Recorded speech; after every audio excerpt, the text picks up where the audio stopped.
Welcome to Animortal Channel.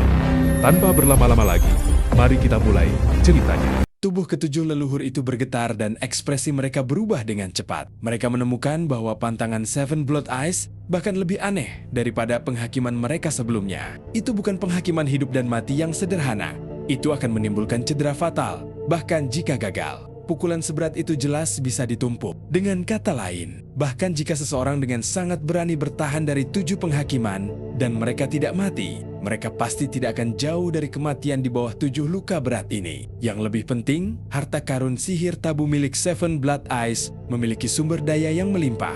Tidak ada yang tahu berapa kali harta karun itu dapat diaktifkan secara berturut-turut. Ini adalah titik yang paling mengerikan karena tabu milik sekte lain hanya dapat digunakan sekali dalam waktu yang singkat. Meskipun ada kemungkinan besar bahwa tabu 7 mata darah tidak dapat digunakan berkali-kali. Mereka tidak berani berjudi dan itu tidak perlu. Karena itu, para leluhur lembah Fajar Roh dan sekte harta karun surgawi segera angkat bicara. Sekte aku setuju agar 7 mata darah bergabung dengan aliansi. Sekte aku mendukung usulan tersebut. Kesepakatan kedua sekte ini tampaknya dipaksakan oleh situasi. Tetapi tidak demikian di mata Soaring Cloud. Dia teringat cahaya tubuh yang telah diaktifkannya untuk mengintimidasi Seven Blood Eyes saat itu. Saat itu, target tersembunyi aliansi tersebut adalah sekte urusan kecil. Namun, di permukaan, tujuannya adalah untuk mengintimidasi Seven Blood Eyes. Awalnya, rencananya hanya agar sekte-sektenya mengaktifkan tabu mereka. Namun, untuk beberapa alasan,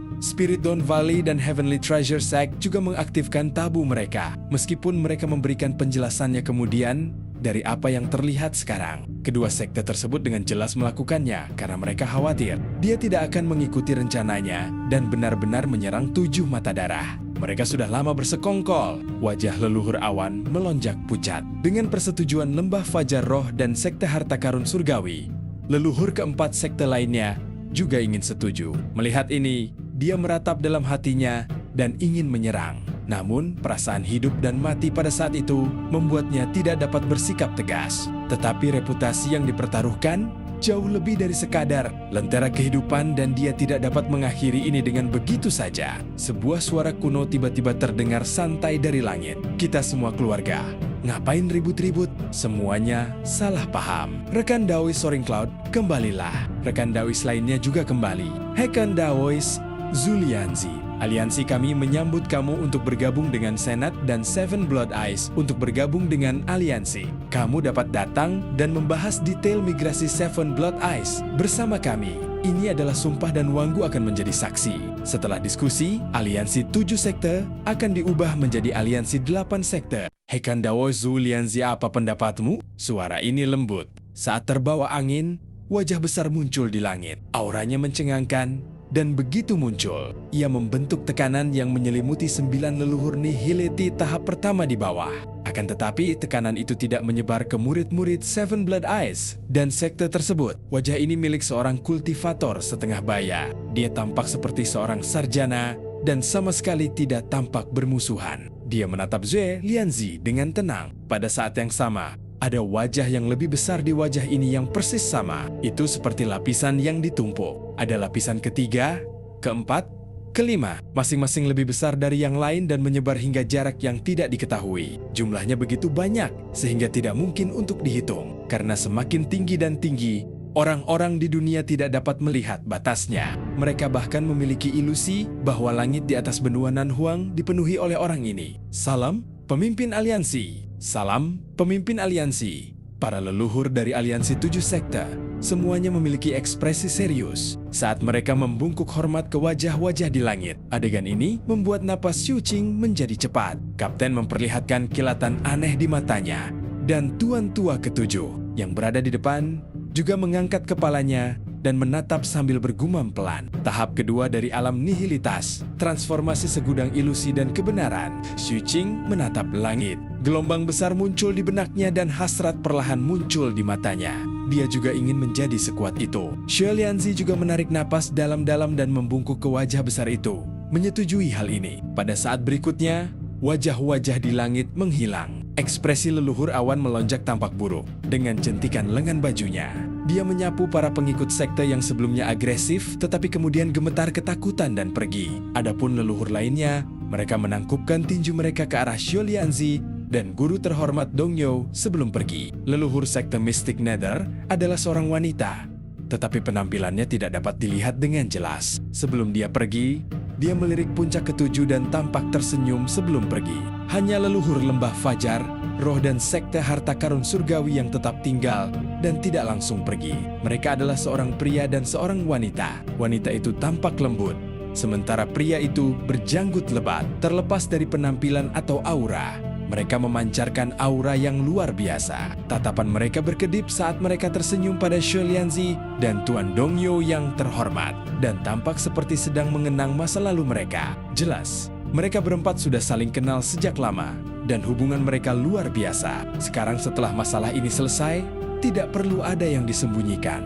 Kami akan menunggumu di Aliansi. Saudara Xue, selamat datang di Aliansi. Xuelianzi tertawa. Ekspresi Master Dongyo yang terhormat tampak santai. Setelah berbincang tentang masa lalu, para leluhur spirit Don Valley dan sekte harta karun surgawi mengucapkan selamat tinggal dan melangkah ke langit, kembali ke benua Wanggu. Saat semua orang pergi dan upacara penerimaan murid tuan tua ketujuh berakhir, Xuelianzi mengumumkan semua rencana 7 mata darah, Seven Blood Eyes akan bergabung dengan Seven Sex Alliance, dan aliansi tersebut akan menjadi Eight Sex Alliance. Mereka akan bermigrasi dalam beberapa hari. Setelah murid-murid Seven Blood Eyes benar-benar memahami masalah ini, mereka menjadi bersemangat. Kegembiraan ini berlangsung selama 7 hingga 8 hari dan masih belum mereda. Seluruh sekte dipenuhi dengan suasana perayaan. Inilah yang mereka bicarakan setiap hari. Di sisi lain, Xu Qing tetap rendah hati. Meskipun ia telah menjadi yang mulia keempat dari puncak ketujuh, ia berfokus pada adaptasi terhadap lentera kehidupan kedua di tubuhnya selama periode waktu ini. Sekte itu sama sekali tidak menanyakan tentang dua lentera kehidupannya. Ini adalah persetujuan diam-diam. Beberapa hari kemudian,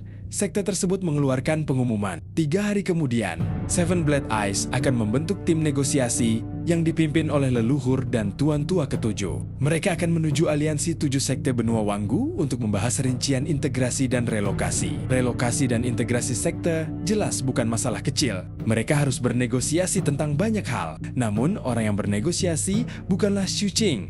Ia diatur untuk menjadi peserta, kapten, yang mulia ketiga, dan beberapa yang mulia dari puncak lainnya juga turut berpartisipasi. Kali ini, aliansi 7 sekte akan menahan segala kesombongan mereka dan menyambut kedatangan mereka dengan sikap yang setara dan etika berstandar tinggi. Malam sebelum berangkat, Xu Qing bermimpi. Selama tahun-tahun ini, dia jarang bermimpi. Dalam mimpi itu, ia kembali ke masa kecilnya, ke sisi orang tuanya, ke kota tempat ia dilahirkan. Saat itu, dia bukan seorang gelandangan. Saat itu, ia masih memiliki keluarga yang bahagia. Saat itu, dia masih belum tahu kejahatan dunia ini. Dalam mimpi itu, penampilan kedua orang tuanya agak kabur. Dia berusaha sekuat tenaga untuk mengingat mereka, tetapi mereka tetap saja memudar seiring berjalannya waktu.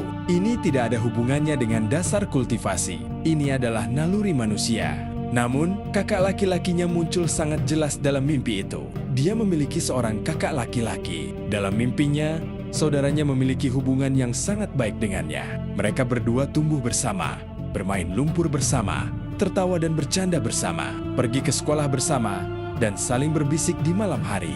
Tubuh Xu Qing sangat lemah saat masih kecil. Setiap kali ia diganggu, kakak laki-lakinya akan berlari menghampiri dan memukul anak-anak yang mengganggunya. Ia akan membantu Xu Qing yang terjatuh untuk berdiri dan menepuk kepalanya. Suaranya sangat lembut dan hangat. Di bagian utara benua Nanhuang, kota utama 7 mata darah, langit cerah kecuali gumpalan awan putih yang berubah menjadi catcon sepanjang, seolah-olah seorang sarjana sedang melukis di langit dengan cat putih. Dengan beberapa sapuan santai, ia menciptakan pemandangan yang indah. Hal yang sama juga terjadi di daratan. Kota utama dipenuhi dengan keramaian dan kemakmuran. Orang-orang tersenyum saat mereka menjalankan bisnis mereka. Ini karena Seven Blood Eyes telah mengumumkan rencana mereka untuk bermigrasi. Siapapun yang membayar pajak selama 10 tahun atau lebih kepada Seven Blood Eyes dapat mengajukan permohonan untuk menuju benua Wanggu. Mereka harus menanggung sendiri biaya teleportasi. Namun, ini adalah sesuatu yang diimpikan oleh banyak sekali kultivator di benua Nanhuang, apalagi manusia di 7 mata darah. Sementara kota itu dipenuhi kegembiraan. Di luar pelabuhan pertama, 7 kapal besar berjejer dengan anggun. Kapal-kapal ini semuanya berwarna ungu dan modelnya sama. Panjangnya lebih dari 30.000 kaki dan tampak seperti kapal perang. Mereka ditutupi dengan ubin giok roh dan plat emas. Mata darah besar yang memancarkan aura buas ditempatkan di haluan kapal. Ada juga 9 ekor yang melambai di buritan. Aneh tapi juga sangat menakutkan. Ada pula formasi susunan yang sangat rumit pada kapal-kapal besar. Jika seseorang yang mengerti formasi susunan melihat ini, mereka pasti akan terkesiap karena ngeri. Ini karena kompleksitas formasi susunan ini memungkinkan kapal besar manapun untuk langsung berubah menjadi benteng perang setelah diaktifkan sepenuhnya. Murid-murid Seven Blood Eyes menaiki kapal-kapal ini. Melihat pakaian mereka, ada murid dari semua puncak. Terlebih lagi, para murid ini memiliki aura yang luar biasa dan basis kultivasi yang kuat. Kehadiran mereka membuat para murid di sekitarnya berteriak kegirangan. Aku melihat yang mulia kedua dari puncak pertama. Konon katanya, dia mengasingkan diri setelah kalah dari bintang suci. Sekarang setelah dia keluar dari pengasingan, dia pasti menjadi lebih kuat. Bukan hanya dia. Lihat ke sana. Itu adalah yang mulia dari puncak ketiga dan keempat. Yang mulia puncak kedua dan kelima juga ada di sini. Sementara para pengikut di pantai berdiskusi, sang kapten yang berdiri di salah satu kapal besar berwarna ungu melengkungkan bibirnya saat melihat pemandangan ini. Apakah mereka ingin membalas dendam sebelumnya? Mereka tidak punya pilihan selain bersikap lunak dan menunjukkan kelemahan. Tetapi mereka pasti merasa marah dalam hati. Jadi mereka akan menggunakan kesempatan ini untuk menghapus penghinaan mereka, Little Ching. Apakah menurutmu kita harus membalas dendam pada Little Kun Kun juga? Dia punya kakak laki-laki yang mungkin juga memiliki Mystic Nether Finger. Sang kapten mengambil sebuah apel dan menggigitnya sebelum melihat ke arah Xu Qing yang sedang bermeditasi dengan posisi bersila di sampingnya. Xu Qing membuka matanya. Dia sebenarnya diminta untuk berpartisipasi dalam perjalanan ini oleh Tuan Tua Ketujuh untuk membiasakannya dengan benua Wanggu terlebih dahulu. Dia bukan satu-satunya. Kenyataannya, setiap puncak memiliki pengaturan yang sama. Pada dasarnya, orang-orang yang pergi kali ini adalah beberapa orang yang paling tinggi dari berbagai puncak. Sedangkan untuk puncak ketujuh, selain kakak senior kedua yang tidak ingin pergi, 3 orang lainnya semuanya pergi. Mendengar perkataan Kapten, Xu Qing terdiam sejenak dan mengangguk. Setelah masuknya aliansi dikonfirmasi, sekte tidak akan membiarkannya terus memenjarakan Huang Yikun dan yang lainnya. Jadi mereka semua dibebaskan. Dia masih harus membayar biaya penjara. Jadi dia menulis surat utang sebelum dibebaskan. Aku bisa memintanya kali ini, jelas Xu Qing. Mata sang kapten berbinar dan dia melemparkan sebuah apel ke Xu Qing. Benar sekali, kami tidak akan membuat masalah. Kami hanya akan menagih utang. Oh, benar, Little Qing. Apakah yang lainnya sudah melunasi tagihannya? Mereka semua sudah menulis surat utang, kata Xu Qing dengan tenang. Little Qing, aku mengagumi sudut pandangmu ini. Kamu punya alasan yang bagus untuk semua yang kamu lakukan. Sama sepertiku, kurasa kita orang-orang yang berakal sehat. Tidak seperti kakak ketiga yang melakukan sesuatu dengan paksa. Dia keterlaluan. Kemana kakak ketiga pergi lagi? Kapten itu berseri-seri karena gembira saat dia melihat sekeliling. Dia mungkin sedang menyanjung lelaki tua itu atau pergi ke puncak lain untuk mengobrol dari hati ke hati dengan para murid perempuan. Biar ku beritahu, sejak dia masuk sekte, aku tidak menyukainya. Awalnya aku berencana untuk menjodohkannya dengan kakak kedua dan melihatnya dipukuli setiap hari. Sang kapten tampak menyesal. Xu Qing melirik sang kapten namun tetap diam. Tak lama kemudian, setelah puncak-puncak lainnya menaiki kapal satu demi satu, 7 kapal besar di luar pelabuhan mengeluarkan suara gemuruh. Saat mereka perlahan bergerak, mereka meninggalkan pelabuhan dan berlayar di laut terlarang menuju benua Wanggu. Dalam perjalanan ini, para pemimpin Seven Blood Eyes adalah leluhur, Xu Lianzi dan Old Master Savan. Para penguasa puncak dari puncak lainnya tetap tinggal untuk menjaga sekte dan bersiap untuk bermigrasi. Benua Nanhuang sangat jauh dari benua Wanggu. Akan memakan waktu lama jika mereka melakukan perjalanan biasa. Begitu ke-7 kapal raksasa ini meninggalkan pelabuhan Seven Blood Eyes, semuanya menjadi kabur. Dengan bantuan formasi susunan sekte, formasi susunan kapal-kapal raksasa itu langsung aktif bersama-sama dan menghilang tanpa jejak di bawah gelombang suara gemuruh. Saat mereka muncul kembali, mereka sudah berada dalam jangkauan Pulau Duyung. Mereka tidak berhenti. Dengan bantuan formasi susunan di Pulau-Pulau Duyung, mereka berteleportasi lagi dan tiba di pulau-pulau kecil milik ras mayat laut. Begitu saja, setelah meminjam kekuatan formasi susunan yang dipasang di pulau-pulau beberapa kali, Seven Blood Ice segera tiba di pantai pulau utama ras mayat laut. Tempat ini hanya berjarak 1 teleportasi dari benua Wanggu. Bahkan jika mereka tidak berteleportasi, mereka akan mampu mencapai benua Wanggu dalam waktu paling lama 3 hari. Di sini, para pengikut Seven Blood Ice menikmati hari kebebasan. Mereka bisa turun dari kapal. Meskipun mereka mengunjungi tempat asing, mereka dipenuhi rasa ingin tahu tentang harta karun sihir tabu milik sekte mereka. Sebagai talenta luar biasa dari berbagai puncak, mereka ditakdirkan untuk menjadi wakil masa depan Seven Blood Ice. Lebih penting lagi bagi mereka untuk memahami tabu milik sekte mereka. Setelah kapal-kapal raksasa itu berhenti, satu persatu sosok terbang keluar dari 7 kapal raksasa itu dan langsung menuju ke tabu 7 mata darah di kejauhan. Shi Qing melihat ke kejauhan dan cermin perunggu kuno yang sangat menakjubkan terpantul di matanya. Ada juga 14 patung mayat leluhur yang menjulang tinggi di bawahnya. Masing-masing dari mereka memancarkan aura kuno. Hal yang paling aneh adalah 7 mata tertutup di atas mereka. Setelah lahirnya tabu Seven Blood Ice, sisa wilayah Rasi Corps secara alami menyerah kepada Seven Blood Ice tanpa pertumpahan darah. Sejak saat itu, Rasi Corps mengucapkan selamat tinggal pada sejarah mereka dan menjadi kelompok cabang. Dari Seven Blood Ice, selama tubuh Seven Blood Ice masih ada, nasib mereka tidak akan berubah. Miao Chun dibebaskan karena dia tidak berguna lagi. Sekarang, tidak ada yang memperhatikan klan mayat laut. Pandangan berbagai kekuatan di Provinsi Yinghuang tertuju pada 7 mata darah. Kekuatan pertama di Provinsi Yinghuang, yang secara paksa maju dari sekte yang lebih rendah dalam 10.000 tahun terakhir. Little Qing, aku punya beberapa masalah pribadi untuk didiskusikan dengan seorang teman lama. Karena dialah aku bisa melarikan diri dari tempat ini. Saat itu, kau mungkin sudah menebak siapa orangnya. Jadi, tidak nyaman bagiku untuk membawamu kali ini. Aku akan pergi sekarang. Kakak senior mempercayaimu dalam masalah ini. Jangan beritahu orang luar. Sang kapten segera mengamati sekelilingnya. Setelah menyadari bahwa orang-orang dari kapal lain semuanya telah pergi ke tempat harta karun sihir tabu berada, ia mengirimkan suaranya kepada Shu Qing sebelum turun dari kapal dengan ekspresi serius dan langsung menuju ke kejauhan. Mengapa kau mengikutiku? Sang kapten merasakan kedatangan Shu Qing dan langsung menjadi waspada. Aku juga punya masalah pribadi, kata Shu Qing dengan tenang. Sang kapten berkedip dan memasang ekspresi menyadari. Kau akan membunuh Miao Chun, kan? Aku sudah mendapatkan lokasinya untukmu. Cepatlah pergi. Saat kapten berbicara, dia melemparkan selembar batu giok ke Shu Qing.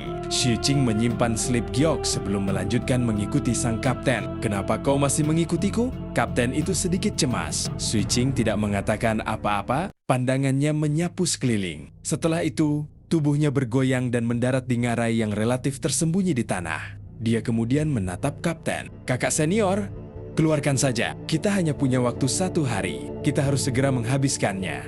Makan apa? Mata sang kapten terbelalak saat dia mundur beberapa langkah. Makan saja hidungnya. Aku pergi ke museum tadi malam dan menemukan bahwa hidungnya sudah hilang. Apakah kamu tidak mengambilnya?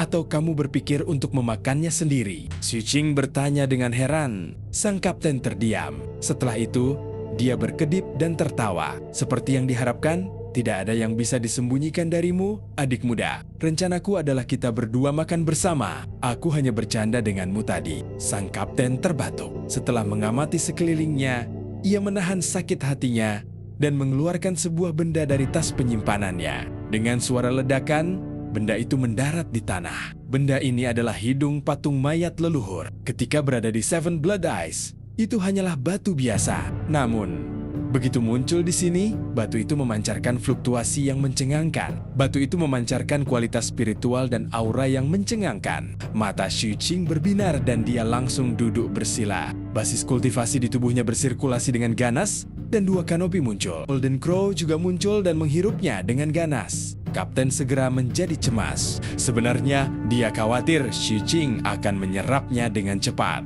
Jadi dia berpikir untuk diam-diam menyerap lebih dari setengahnya sebelum melemparkan sisanya ke Shu Qing. Sekarang rencananya telah diketahui dan Shu Qing mulai melahapnya dengan ganas. Dia buru-buru memeluknya. Matanya merah saat dia berusaha keras menyerapnya. Begitu saja. Sementara para petinggi puncak lainnya mendesah penuh emosi atas keagungan tabu 7 mata darah. Shu Qing dan kaptennya diam-diam berpesta. Kekuatan mengerikan langsung terkumpul di tubuh Shu Qing. Leluhur dan bayangan sekte berlian juga dengan cepat bergegas keluar dan menyerap energi hidung bersama-sama. Ini terlalu banyak, terlalu banyak, terlalu banyak. Sang kapten menjadi semakin cemas. Ia memutuskan untuk menggunakan giginya juga dan menggigit batu itu. Seolah-olah ia merasa itu belum cukup. Ia menggunakan suatu metode yang tidak diketahui, dan mulut-mulut besar tumbuh di tubuhnya, dan mereka semua menggigit. Retakan mulai muncul di hidung saat mereka berdua terus menggunakan metode mereka sendiri untuk menyerapnya dengan gila-gilaan. Lubang sihir ke-93 di tubuh Shu Qing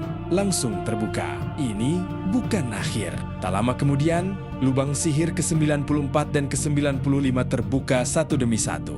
Orang harus tahu bahwa kekuatan yang dibutuhkan untuk membuka lubang ajaibnya sekarang puluhan kali lebih besar dari sebelumnya. Namun, lubang-lubang itu tetap terbuka satu persatu. Orang bisa melihat betapa mengerikannya kekuatan yang terkandung dalam hidung ini. Begitulah, waktu terus berjalan dan satu hari pun berlalu. Ketika sebagian besar orang-orang dari 7 mata darah kembali ke kapal, lubang sihir Shu Qing telah terbuka menjadi 101. Adapun hidung patung mayat leluhur ini, hidungnya telah mengecil hingga 40%. Semuanya telah dimakan oleh kapten. Meskipun bagian yang tersisa masih banyak, kualitas spiritualnya telah menurun. Jika dia ingin menyerapnya, dia membutuhkan basis kultivasi yang lebih tinggi. Jika tidak, dia harus memakannya seperti kapten. Shu Qing ragu-ragu sejenak. Ia merasa bahwa ia seharusnya tidak dapat mencernanya. Jadi ia menunggu beberapa saat. Setelah kapten menelan setengah hidungnya dengan susah payah, Shu Qing segera menyimpan hidungnya. Sang kapten bersendawa dan perutnya membuncit saat ia berbaring di sana dengan anggota badannya terentang. Ia memancarkan rasa lemah. Aku makan terlalu banyak. Qing kecil, bantu aku berdiri. Aku tidak bisa bangun. Melihat ekspresi sang kapten, Shu Qing menghela napas. Mengapa kamu makan begitu banyak? Jika aku tidak memakannya, kau akan menyerapnya semua, nak. Kau bisa menyerapnya dengan seluruh tubuhmu. Kapten itu berpikir dalam hati bahwa ia hanya ingin memakannya sendiri. Ia adalah penyebab utama kejadian itu. Jadi wajar saja jika ia memakannya sendiri. Mengapa Shu Qing begitu licik? Ia sebenarnya merasakannya. Kau juga ingin memakannya sendiri, kan? Kapten itu bereaksi cepat dan menatap Shu Qing dengan waspada. Shu Qing menatap mata sang kapten dan menggelengkan kepalanya dengan serius. Sementara sang kapten bingung, Shu Qing maju dan membantunya berdiri. Itu salah orang tua itu karena berbicara tentang memelihara serigala dan sebagainya. Katakan padaku, bagaimana mungkin seorang guru tidak memberikan sumber daya kepada murid-muridnya? Lihatlah puncak-puncak lainnya. Para guru akan memberikan murid-muridnya apapun yang mereka inginkan. Sedangkan kita, sang kapten mendesah. Mereka harus mengandalkan diri mereka sendiri untuk bertarung dan mendapatkan segalanya. Hanya dengan begitu, mereka bisa menjadi raja serigala. Kalau tidak, dia akan memelihara anjing peliharaan. Hal ini dapat dilihat dari kapten dan kakak senior ketiga. Mereka menggunakan segala macam metode untuk mendapatkan sumber daya kultivasi. Juga, jika lain kali kau menemukan harta karun seperti bintang suci, hubungi aku. Kita bisa menghasilkan banyak uang bersama. Sang kapten menatap Shu Qing dengan penuh semangat. Shu Qing buru-buru mengangguk dan mendukung sang kapten saat mereka meninggalkan ngarai dan kembali ke kapal raksasa. Tak lama kemudian, kapal raksasa itu bergemuruh. Kali ini, kapal itu tidak berteleportasi, tetapi berlayar ke benua Wanggu. Dalam perjalanan, kapten pasti makan terlalu banyak dan mengalami masalah pencernaan sehingga ia mulai berkedut. Tuan tua ketujuh tampak seperti sudah terbiasa dengan hal itu dan tidak mengatakan apapun. Setelah menamparnya hingga pingsan dan menyuruhnya beristirahat, ia memanggil Shu Qing untuk menemaninya menyaksikan matahari terbit. Kakak senior ketiga tinggal bersama murid-murid perempuan dari puncak kedua dan tidak kembali. Oleh karena itu, selain beberapa murid biasa, hanya Shu Qing dan tuan tua ketujuh yang tersisa di kapal puncak ketujuh. Angin laut bertiup membawa kelembapan, mengaduk buih air hitam yang berceceran di haluan kapal sebelum disebarkan oleh kekuatan tak kasat mata. Shu Qing berdiri di samping tuan tua ketujuh dan menatap langit hitam pekat di kejauhan. Keempat, apakah kamu tahu tentang benua Wanggu? Tanya tuan tua ketujuh. Aku tidak tahu banyak. Shu Qing menggelengkan kepalanya. Di hadapan tuan tua ketujuh, dia masih sedikit pendiam. Benua Wanggu tidak ada habisnya, sedangkan provinsi Yinghuang hanya satu sudut. Namun, meskipun hanya satu sudut, Luasnya masih sama dengan 10 benua Nanhuang. Tuan tua ketujuh dengan tenang berbicara dan memberitahu Xu Qing tentang Provinsi Yinghuang. Seluruh Provinsi Yinghuang mirip dengan semenanjung, dikelilingi oleh laut di tiga sisi, dan ada Gunung Grand Affairs Misfortune Passing yang menghubungkan utara dan selatan, dan Sungai Immortal Enrichment yang mengalir melaluinya dari timur ke timur. Gunung Grand Affairs Misfortune Passing adalah pegunungan yang berisi ratusan ribu gunung. Semuanya adalah gunung berbahaya yang berisi sekte yang tak terhitung jumlahnya, ras non-manusia, entitas aneh, dan sebagainya. Sungai itu adalah sungai yang baik. Ki abadi mengisinya dan airnya dapat membersihkan zat-zat yang tidak normal. Oleh karena itu, wilayah di dekatnya merupakan tempat yang diperebutkan dengan sengit. Sungai itu mengalir dari provinsi lain ke sekte abadi urusan agung, yang menempati 30% dari seluruh wilayah timur Provinsi Yinghuang. Sungai itu kemudian mengalir keluar dari wilayah pengaruhnya dan melewati gunung lintasan kemalangan urusan agung. Setelah mengalir ke daerah terlarang suara roh, sungai itu memasuki laut di ujung barat, di tempat yang bersinggungan dengan Gunung Grand Affairs Misfortune Passing. Awalnya ada anak sungai yang akan mengalir ke Seven Sex Alliance melalui aliran sungai di bawah pegunungan. Namun, bertahun-tahun yang lalu, anak sungai ini dihentikan oleh bendungan yang dibangun oleh Minor Affairs Sect. Beberapa waktu lalu, bendungan Minor Affairs Sect runtuh, dan sungai berkelok-kelok lagi, mengalir ke Seven Sex Alliance. Lokasi aliansi 7 sekte adalah bagian selatan Gunung Grand Affairs Misfortune Passing, dekat laut terlarang. Di sisi lain pegunungan tersebut adalah Gunung Sri Spirit Suppression. Adapun altar Litu Dao dan Gunung Hantu Nanyu, keduanya terletak di kedua sisi sungai pengayaan abadi di sebelah barat. Setelah sungai di sana melewati daerah terlarang suara roh, sungai itu menjadi gelap gulita dan berubah total. Dari sungai yang baik, sungai itu berubah menjadi air jahat yang sangat cocok untuk kekuatan dewa jahat Gunung Hantu Nanyu. Selain itu, altar Litu Dao sendiri aneh dan tidak terlalu peduli dengan hal ini. Terakhir, ada pilar pemisah awal mutlak. Pilar ini terletak di padang salju paling utara dan berada di perbatasan provinsi. Pada titik ini, di cakrawala yang jauh, langit tampak terbakar dan lautan api yang besar muncul. Xu Qing mengangkat kepalanya dan menatapnya. Secara bertahap, ia melihat matahari merah yang seperti bola api besar perlahan muncul di matanya. Beristirahatlah dengan baik. Kita akan tiba dalam 2 hari. Begitu kita turun dari kapal, tekan orang-orang dari aliansi itu untukku. Kita harus bersembunyi ketika kita harus dan mengungkapkan ketika kita harus. Suara tuan tua ketujuh bertahan saat sosoknya menghilang. Xu Qing memandang matahari merah di kejauhan dan duduk bersila, bermeditasi dalam diam. Tak lama kemudian, 2 hari berlalu. Ketika cakrawala yang luas di kejauhan tampak di depan mata semua orang, sang kapten akhirnya pulih dan menjadi bersemangat lagi. Yang mulia ketiga juga kembali tepat waktu. Mata para bangsawan di kapal-kapal raksasa lainnya berbinar saat mereka menggosok telapak tangan mereka. Niat untuk membalas penghinaan mereka sebelumnya terlihat sangat jelas. Hal ini berlangsung hingga kapal-kapal raksasa itu semakin dekat ke benua Wanggu. Lambat laun, sebuah kota yang megah dan menakjubkan terpantul di mata Xu Qing. Kota ini begitu besar sehingga tampaknya tidak ada habisnya. Secara komparatif, Seven Blood Eyes terasa seperti kota kecil. Terlepas dari skala, populasi, atau kemewahannya, Seven Blood Eyes jauh lebih rendah. Gaya arsitekturnya sangat berbeda. Nuansa yang diberikan kota ini kepada Xu Qing mirip dengan gaya Purple Earth. Kota ini penuh dengan kemegahan dan kekunoan, tetapi pada saat yang sama, tidak kekurangan keindahan. Dari kejauhan, Xu Qing dapat melihat 7 puncak gunung raksasa dengan berbagai bentuk dan ukuran berdiri di kota yang tak berujung ini. Jarak di antara mereka sangat jauh. Seolah-olah kota-kota di sini semuanya dibangun di pegunungan dan saling terhubung. Baru pada saat itulah mereka membentuk kota yang begitu luas dan megah. Setiap gunung memancarkan tekanan yang mencengangkan. Ada juga patung-patung yang berdiri di puncak gunung. Ada yang berbentuk manusia, ada yang berbentuk binatang laut, ada yang berbentuk menara tinggi, dan ada yang berbentuk pedang besar yang ingin terbang ke langit. Hampir pada saat ketujuh, kapal raksasa 7 mata darah berlayar ke pelabuhan, lonceng aliansi 7 sekte berbunyi. Jumlah cincinnya ada ke-12. Ini merupakan tata krama penyambutan yang sangat tinggi. Bahkan ada 2 leluhur yang datang untuk menerima 7 mata darah. Mereka adalah leluhur dari puncak kedua dan puncak ke-6.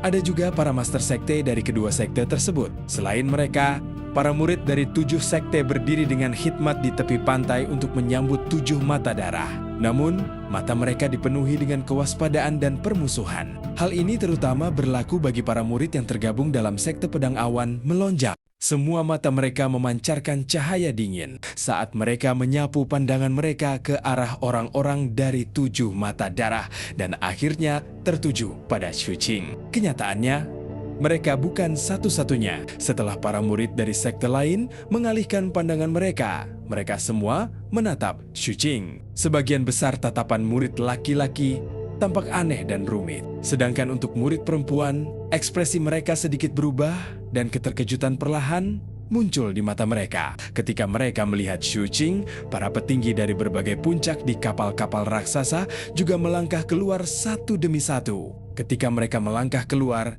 mereka sepenuhnya memperlihatkan basis kultivasi mereka dan menyalakan api kehidupan mereka, memasuki bentuk kecemerlangan mistik. Meskipun mereka tidak berada di 4 titik api, setiap puncak memiliki karakteristiknya sendiri. Mereka memiliki cara untuk meningkatkan kekuatan tempur mereka dan menembus batas. Untuk menjadi sekte tingkat atas, Seven Blood Eyes telah mempersiapkan diri selama bertahun-tahun. Rencana sebesar itu tentu saja mencakup pertumbuhan para murid. Dapat dikatakan bahwa generasi murid ini adalah hasil dari upaya paling terkonsentrasi dari berbagai puncak. Pada saat ini, aura mereka yang mengesankan mengguncang lingkungan sekitar. Teriakan makhluk-makhluk aneh terdengar di samping beberapa dari mereka.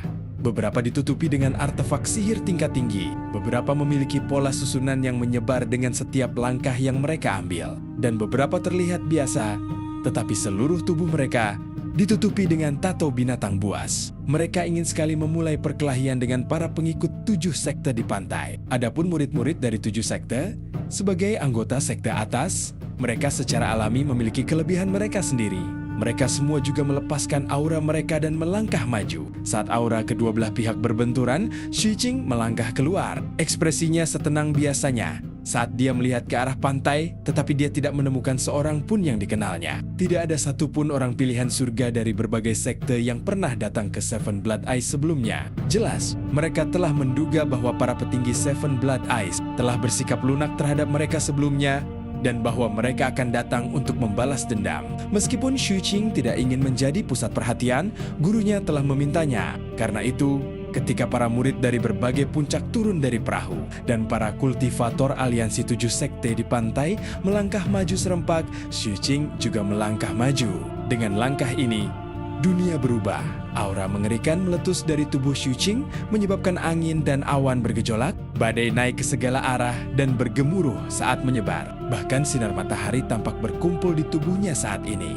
Belum lagi tatapannya, Xu Qing mengenakan jubah ungu dengan pola emas dan mengenakan mahkota langit ungu tak terbatas. Ada 2 kanopi di atasnya, yang satu berwarna hitam, api mengalir di sepanjang tepinya, dan tampak membentuk perisai kaisar, memancarkan kekuatan yang menggetarkan jiwa. Yang satunya lagi berwarna pelangi yang bersinar menyilaukan. Saat cahayanya bersirkulasi, itu tampak sangat mewah. Ada juga suara angin yang bergema di sekitarnya yang terdengar seperti berasal dari 9 surga. Itu sangat menyenangkan di telinga.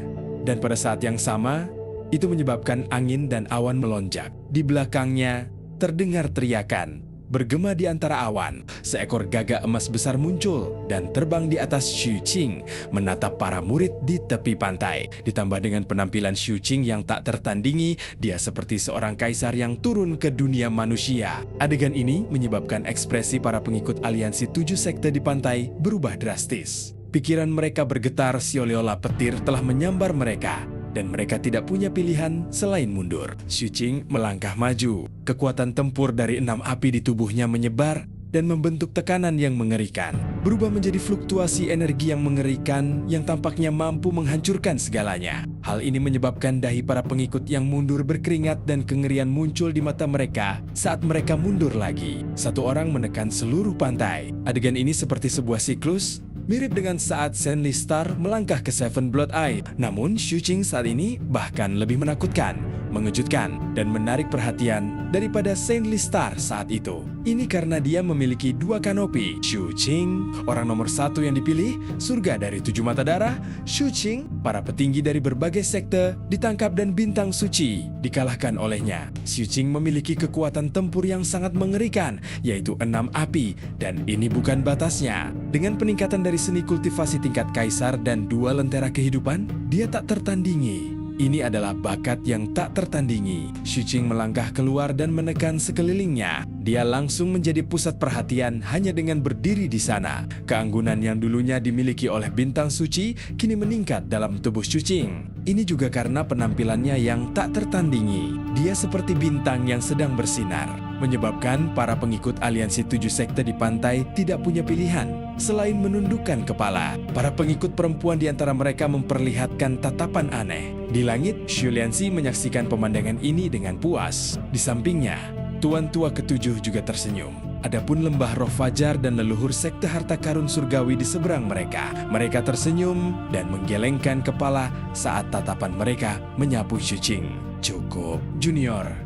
Kalian memiliki vitalitas yang cukup. Kalian tidak bisa seperti kami. Xu Lianxi tertawa dan terbang ke kejauhan bersama kedua sahabatnya yang datang menyambutnya. Setelah generasi tua di langit pergi, suasana di pantai menjadi lebih intens. Namun, keberadaan Shu Qing benar-benar menekan suasana tersetamu, menyebabkan para murid laki-laki di aliansi 7 sekte mendesah dalam hati mereka. Dibandingkan dengan Seven Blood Eyes, atmosfer di Seven Sex Alliance ini sangat terbuka. Oleh karena itu, panas yang dipancarkan oleh mata para murid perempuan itu membuat Shu Qing sedikit tidak terbiasa. Dia tidak suka bersikap terlalu mencolok. Oleh karena itu, setelah meredakan suasana, dia membubarkan pakaian warna-warni di tubuhnya dan melangkah ke dalam kapal terbang yang digunakan aliansi 7 sekte untuk menerima tamu. Tak lama kemudian, sang kapten pun berlari menghampiri. Kakak ketiga mendecak lidahnya ketika dia tiba di kapal terbang.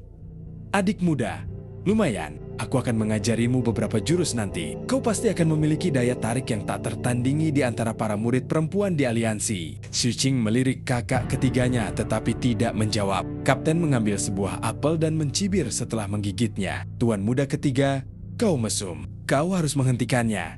Qing kecil sama sepertiku, dia berjalan di jalan yang dingin. Gerakanmu tidak berguna. Kakak ketiga tersenyum. Dia duduk di kapal terbang dan melihat sekeliling. Matanya dipenuhi dengan emosi. Begitu saja, kelompok Seven Blood Eyes melintasi kota di bawah pengawalan para murid yang menyambut di sekitarnya. Dalam perjalanan, perasaan akan daerah asing mengalir ke dalam hati Shu Qing. Meskipun bangunan-bangunan di sini bergaya Purple Earth, ada banyak bangunan berkubah kecil yang bercampur di dalamnya. Warna bangunannya sebagian besar putih, sehingga memberikan kesan yang sangat rapi. Tumbuhan di kota itu juga tampak berbeda dari benua Nan Huang. Pohon-pohon itu memiliki sedikit daun dan batangnya sangat tebal. Ada juga beberapa yang mengeluarkan sedikit aroma. Ketika mereka lewat, tubuh mereka secara alami akan menyerap sebagian aroma itu. Shu Qing mengendusnya dan memastikan bahwa ini bukanlah racun, melainkan katalis obat alami. Itu dapat memperkuat tubuh secara perlahan dan sedikit meningkatkan sirkulasi kultivasi.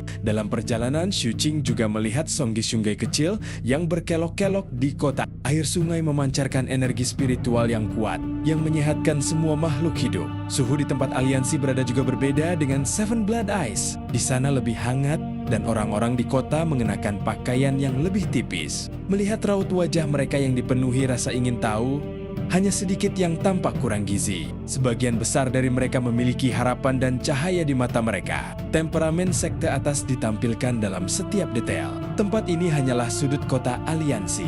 Daerah itu begitu luas sehingga Shu Qing tidak dapat melihat ujungnya, bahkan ketika dia melihat dari kapal terbang. Ini adalah kota yang megah. Tidak lama kemudian, semua orang dari Seven Blood Eyes tiba di tempat yang ditentukan. Ini adalah salah satu tempat di mana Seven Sex Alliance menjamu tamu. Itu adalah tempat tinggal yang menempati area yang sangat luas. Ada puluhan paviliun dengan berbagai ukuran di dalamnya. Setiap paviliun diukir dengan batu bata giok dan tampak mewah. Para pengikut aliansi 7 sekte berpamitan setelah sampai di sini. Setelah para anggota 7 mata darah tenang, mereka pergi satu demi satu. Ini adalah pertama kalinya mereka berada di aliansi, dan mereka sangat penasaran Jadi, mereka ingin melihat-lihat. Adapun orang-orang lama, mereka sedang mengejar ketertinggalan. Negosiasi dan diskusi akan dilakukan besok. Para petinggi dari berbagai puncak pun bubar. Su Qing baru saja selesai memeriksa rumah yang telah disiapkan untuknya dan menyiapkan beberapa formasi susunan yang dibawanya. Dia juga menyebarkan bubuk racun. Tak lama kemudian,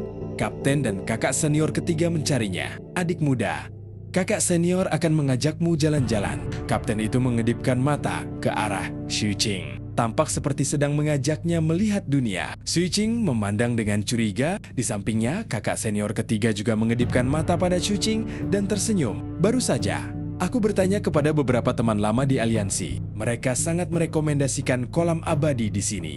Sebelum sungai pengayaan abadi mengalir ke aliansi, hanya ada sedikit kolam abadi di aliansi. Sekarang setelah sungai itu tiba, banyak kolam abadi telah terbuka. Mari kita berendam di dalamnya. Ada kilatan di mata kapten. Setelah melihat sekeliling, dia berbisik kepada Su Qing dan Lao San. Kudengar ada beberapa kolam abadi yang memperbolehkan pemandian campuran. Itu keterlaluan. Bagaimana hal seperti itu bisa dilakukan secara terbuka? Mari kita pergi diam-diam dan mengkritik. Su Qing awalnya tidak ingin pergi. Dia ingin berkultivasi, tetapi dia tidak dapat menahan bujukan kapten dan kakak senior ketiga. Pada akhirnya, dia mengangguk dengan enggan. Mereka bertiga berganti pakaian dan berjalan di jalan-jalan kota Alien. Ada orang-orang yang datang dan pergi dari toko-toko di sekitarnya, dan ada arus pejalan kaki yang tak ada habisnya di jalan-jalan. Pemandangan ramai yang terbentuk oleh suara-suara dari orang-orang dan aksen yang sedikit berbeda dari benua Nan Huang menyebabkan perasaan eksotis itu muncul kembali. Sang kapten bahkan membeli banyak buah yang belum pernah dilihatnya sebelumnya dari sebuah kios buah.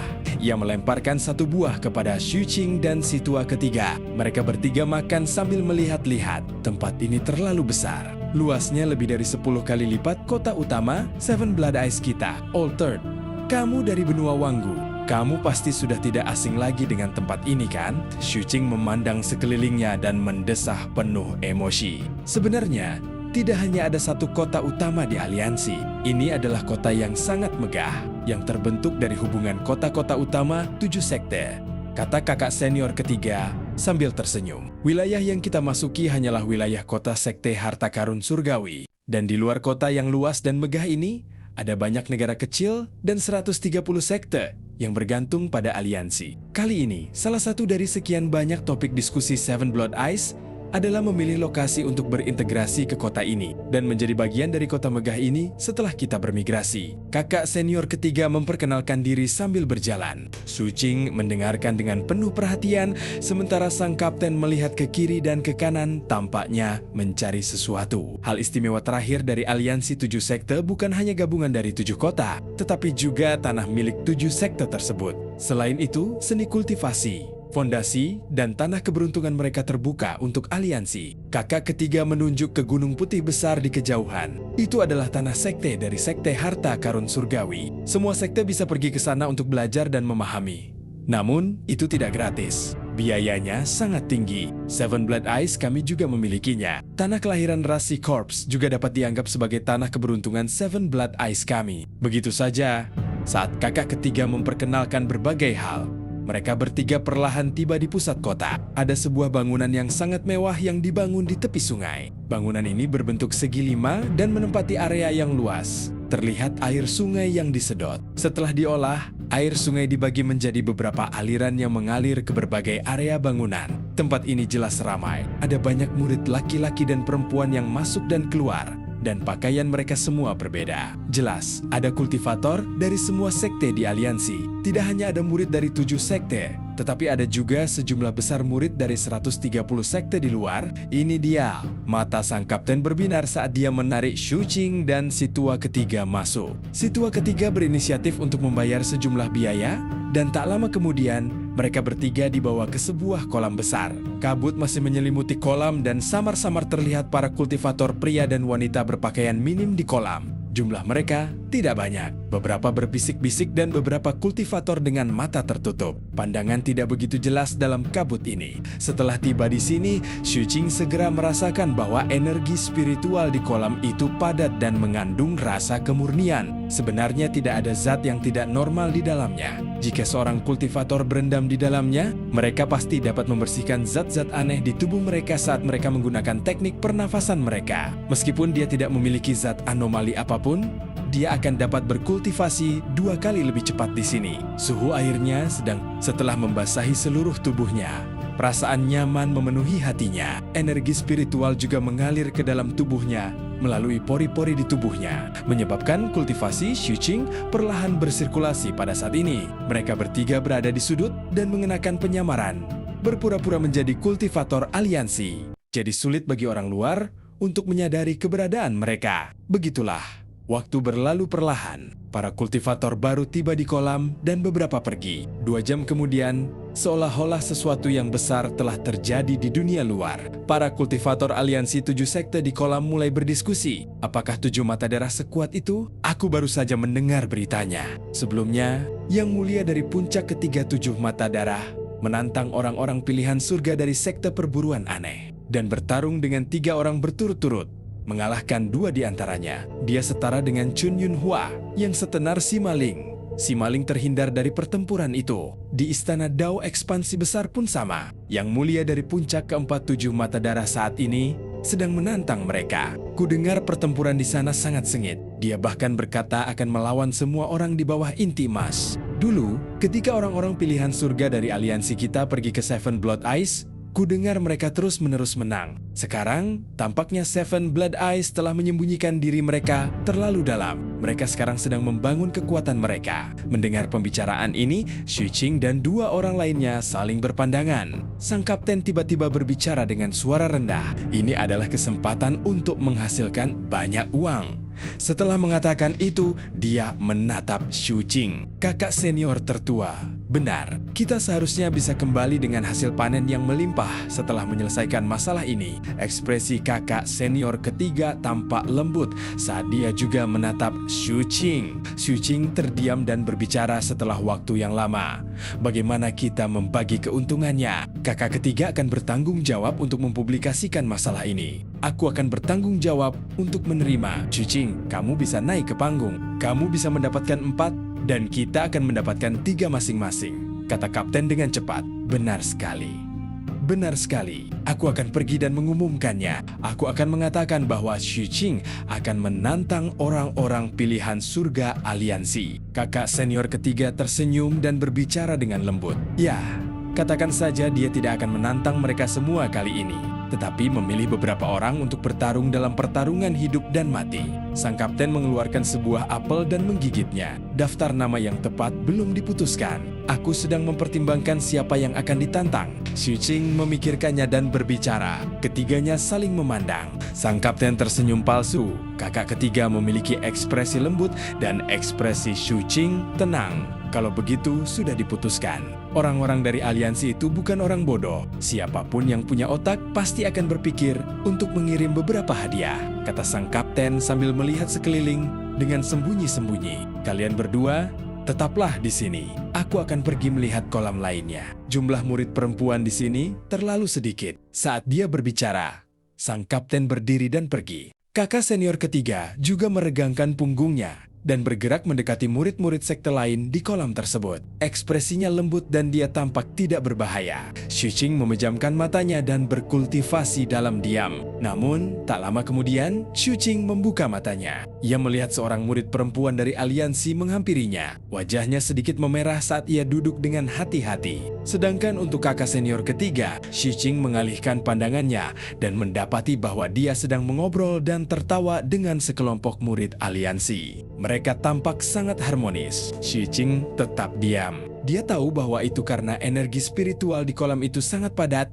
dan telah menyebarkan sebagian dari penyembunyiannya. Penyamarannya belum sepenuhnya hilang, kecuali jika itu adalah seseorang yang dikenal. Akan sangat sulit untuk mengenalinya sekilas. Namun, meskipun hanya sebagian dari penampilannya yang terungkap, Wajahnya masih memancarkan kecantikan yang mengerikan. Setelah berpikir sejenak, Xu Jing menutup matanya dan melanjutkan meditasinya. Namun, tak lama kemudian, ia membuka matanya lagi. Di sekelilingnya, 3 murid perempuan lainnya tiba. Mereka semua duduk di sekelilingnya dan saling berbisik, seolah-olah mereka sedang membicarakan penampilannya. Bahkan ada seorang murid perempuan pemberani yang menyadari bahwa Xu Jing telah membuka matanya dan terkekeh. "Adik muda, kamu dari sekte mana?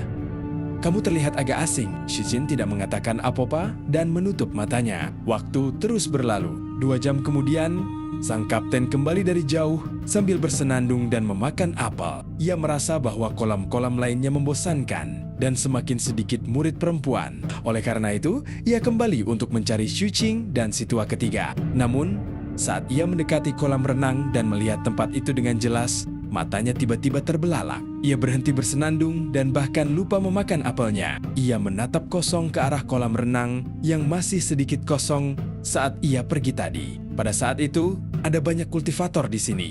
Dan kebanyakan dari mereka adalah murid perempuan. Old Third berada di salah satu sisi kolam dengan para wanita di kiri dan kanannya. Ia mengobrol pelan dengan 4 murid perempuan. Kadang-kadang membuat para murid perempuan itu tertawa. Sosok Xu Jing sudah menghilang dari sudut. Tempat di mana dia sebelumnya berada kini dipenuhi oleh para kultivator wanita. Adegan ini membuat sang kapten mendesah. Ia tahu mengapa jumlah murid perempuan di kolam lainnya lebih sedikit. Ia tidak yakin dan mempercepat langkahnya, ingin ikut masuk ke kolam itu juga. Namun, ada terlalu banyak orang di sini. Tepat saat kapten hendak memasuki kolam, seorang murid perempuan berwajah bulat dengan bintik-bintik di wajahnya meliriknya dengan tidak senang. "Tidak ada tempat di sini. Sebagai seorang pria, jangan datang ke sini lagi. Tidak bisakah kamu pergi ke kolam renang lain?" Melihat kakak senior tertua dikritik, kakak ketiga tersenyum dan menepuk kepala murid perempuan di sampingnya. Dia berdiri dan meninggalkan kolam, menarik kapten yang tertekan itu menjauh. "Apa yang terjadi di sini?" Di mana Old Fort, sang kapten menoleh dan melihat ke arah kolam renang. Kakak keempat sudah lama pergi. Mengenai situasi di sini, kakak senior tertua, tidak bisakah kau menebaknya? Pria yang mematikan, sang kapten mendesah lagi. Pada saat itu, Xu Jing telah kembali ke kediamannya dan sedang duduk bersila dan bermeditasi. Energi spiritual dalam tubuhnya padat. Harus dikatakan bahwa sungai pengayaan abadi memang mistis. Xu Jing merasa bahwa jika seseorang berkultivasi di sini untuk waktu yang lama, tidak peduli berapa banyak zat anomali yang ada di tubuh mereka, mereka perlahan-lahan akan dibersihkan. Meskipun mustahil untuk membasmi mereka sepenuhnya, dan mereka akan tumbuh perlahan-lahan. Melalui pembudidayaan terus-menerus di tempat seperti itu, zat-zat abnormal dalam tubuh mereka hampir tidak akan terlihat. Tidak heran aliansi mengaktifkan tabu dan menghancurkan bendungan sekte urusan kecil. Untuk menarik cabang sungai pengayaan abadi, Xu Jing mengangkat kepalanya dan melihat ke arah timur. Arah itu adalah wilayah sekte abadi urusan besar. Itu juga tempat di mana sungai pengayaan abadi mengalir masuk dan keluar. 30% sungai melewati wilayah sekte abadi urusan besar. Orang bisa membayangkan bahwa dengan wilayah mereka di hulu sungai, sekte abadi urusan besar menerima manfaat terbesar. Xu Jing menutup matanya dan terus bermeditasi. Malam telah berlalu. Ketika pagi tiba, kelompok diskusi yang dibentuk oleh Seven Blood Eyes mulai secara resmi berhubungan dengan aliansi 7 sekte untuk membahas rincian lokasi sekte dan integrasinya. Ini menyangkut integrasi sekte atas. Jadi sudah ditakdirkan bahwa diskusi ini tidak akan berakhir dengan cepat. Berbagai aspek yang terlibat sangat rumit, seperti formasi susunan, kelanjutan bisnis, perubahan hukum dan peraturan, dan sebagainya. Sebagai peserta, Xu Jing merasa bosan setelah mengikuti setengah dari acara tersebut. Ia memutuskan untuk kembali ke kediamannya dan melanjutkan kultivasinya. Ia telah sepenuhnya menyatukan lentera lagu angin pelangi ke dalam tubuhnya. Setelah menguasainya sepenuhnya, Xu Jing menemukan perubahan yang menarik. Itulah ketika seseorang memiliki 2 lentera kehidupan, keduanya akan saling menyempurnakan. Hal ini menarik perhatian Xu Jing. Oleh karena itu, ia menyelidiki dan mengujinya dengan saksama. Ada banyak orang tinggi dari berbagai puncak yang memilih untuk tidak hadir seperti dia. Sebagian besar dari mereka menemukan alasan untuk pergi. setelah menunjukkan wajah mereka dan memulai perjalanan tantangan mereka masing-masing. Tak lama kemudian, terjadi keributan di antara para pengikut berbagai sekte dalam aliansi tersebut. Tantangan yang dihadapi oleh para petinggi Seven Blood Eyes sangat arogan dan mengesankan. Terutama puncak pertama, petinggi kedua memimpin tim dan langsung menuju sekte pedang awan melonjak. Hal yang sama juga terjadi di punkok-punkok lainnya. Sementara para petinggi mendiskusikan rinciannya, para pengikut bersenjata lengkap dan siap menyebabkan berbagai macam diskusi muncul dan menghilang di kota aliansi. Dampaknya semakin besar dan besar. 3 hari kemudian, ketika rincian masalah migrasi masih dibahas oleh perwakilan kedua belah pihak, tantangan puncak Seven Blood Eyes terhadap 7 sekte juga telah mencapai klimaksnya. Meskipun ada kemenangan dan kekalahan, Seven Blood Eyes jauh lebih mengesankan, terutama saat berita itu tersebar. Seluruh pengikut aliansi menjadi gempar. Berita ini terkait dengan Xu Qing tentang dia yang memilih target untuk ditantang. Begitu berita ini menyebar, semua orang pilihan surga dari berbagai puncak aliansi merasakan bahaya. Mereka sangat menyadari keberadaan Xu Qing. Dia adalah seseorang seperti Saintly Star dengan kekuatan tempur 6 api yang dapat melawan seorang kultivator inti emas dengan istana surgawi. Tidak ada seorang pun yang bersedia melawan seorang kultivator yang sangat menakutkan dan tak tertandingi. Terutama karena berita itu juga mengatakan bahwa itu akan menjadi pertarungan hidup dan mati. Hal ini membuat jantung mereka berdebar lebih kencang. Adapun untuk menghindari tantangan, itu menyangkut reputasi mereka. Oleh karena itu, orang-orang pintar seperti Zhou Qifan diam-diam menghubungi kapten dan memberinya hadiah untuk menunjukkan niat baik mereka. Masalah ini dengan cepat menyebar dan menjadi berita besar. Oleh karena itu, segera saja para petinggi dari berbagai puncak yang khawatir akan ditantang, mengatur agar para pengikut mereka berinteraksi secara diam-diam dan mengungkapkan niat baik mereka. Masalah ini tentu saja sampai ke telinga para petinggi aliansi. Pada hari ini, setelah membahas semua detail dengan Seven Blood Eyes dan mencapai konsensus, seorang perwakilan aliansi menyatakan ketidakpuasannya terhadap perwakilan Seven Blood Eyes, Tuan Tua Ketujuh. Tidak apa-apa jika murid-murid dari puncak 7 mata darahmu menantang 7 sekte. Kita bisa menganggapnya sebagai pertarungan. Tapi Xu Qing masih ingin menantang seseorang dengan kekuatan tempur 6 api miliknya. Bukankah ini intimidasi? Sebelumnya, kita tidak bersekutu tetapi sekarang kita adalah keluarga. Bukankah belum ada tantangan? Tuan Tua Ketujuh tersenyum.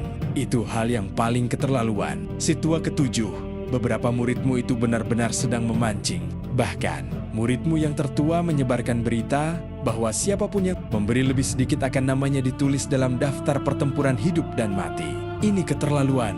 Sikap mereka terlalu buruk. Dari siapa mereka belajar ini? Tuan Tua Ketujuh terbatuk kering. Memang agak tidak enak dipandang. Namun, mereka semua masih anak-anak dan hanya bermain-main. Mengapa kalian menganggapnya serius? Oh, benar. Aku masih punya pertanyaan tentang kewenangan formasi susunan setelah sekte aku tiba. Mari kita bahas secara rinci. Ketika perwakilan aliansi mendengar ini, mereka terdiam. Orang macam apa mereka ini? Mereka tidak merasa sedikit khawatir tentang situasi masa depan aliansi 8 sekte. Mereka benar-benar merasa bahwa Seven Blood Eyes terlalu seperti bandit. Beberapa tahun yang lalu, tidak seperti ini. Perwakilan aliansi itu menghela napas dan ingin mengabaikannya. Namun, Tuan Tua Ketujuh tersenyum dan menariknya, berdiskusi dengan serius. Begitu saja, 2 hari berlalu. Pembahasan terperinci antara Seven Blood Eyes dan aliansi akhirnya selesai. Aliansi juga secara resmi diumumkan ke seluruh provinsi Yinhuang, menyebabkan berbagai kekuatan di provinsi Yinhuang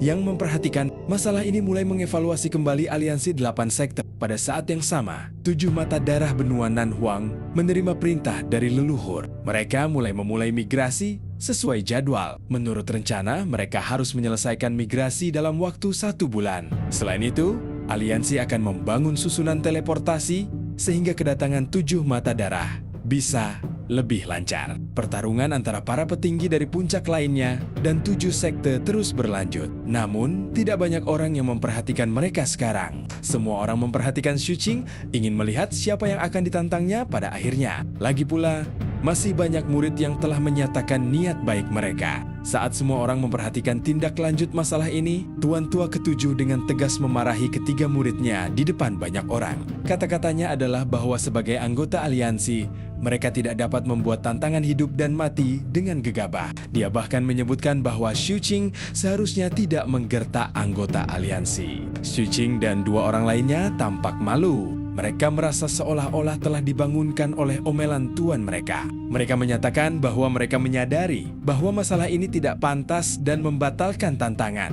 Hal ini menyebabkan masalah ini berakhir dengan sempurna. Adegan ini membuat para murid 7 sekte yang telah menyatakan niat baik, seperti Huang Yikun dan Zhou Qifan, tersenyum pahit. Mereka tentu saja dapat mengatakan bahwa ini adalah adegan yang diarahkan oleh para guru dan murid puncak ketujuh ini.